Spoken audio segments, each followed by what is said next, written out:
So, ayun, ang sinabi nung may-ari nung CD, kasi binigay lang niya yung sa asawa ko,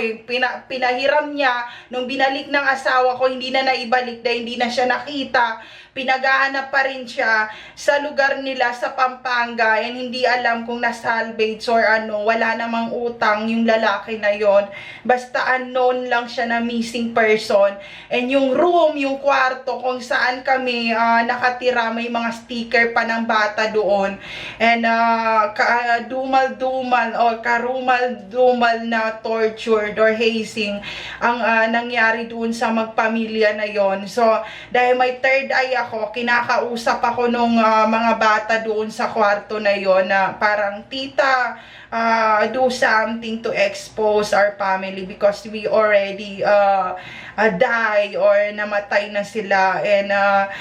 para ako nababaliw sa loob ng kwarto na yon. Doon nagsimula yun doon ako nabuntis doon sa kwarto na yon, and wala akong ginagawa kundi ini-scratch ko yung mga ganito, yung mga pintura, ganyan. Nagagalit ang asawa ko, sinasabi niya, "Bi, ba't mo kinukudkod yung yung wall, yung ganyan?" Sabi ko, "Meron akong hinahanap, ganyan." And then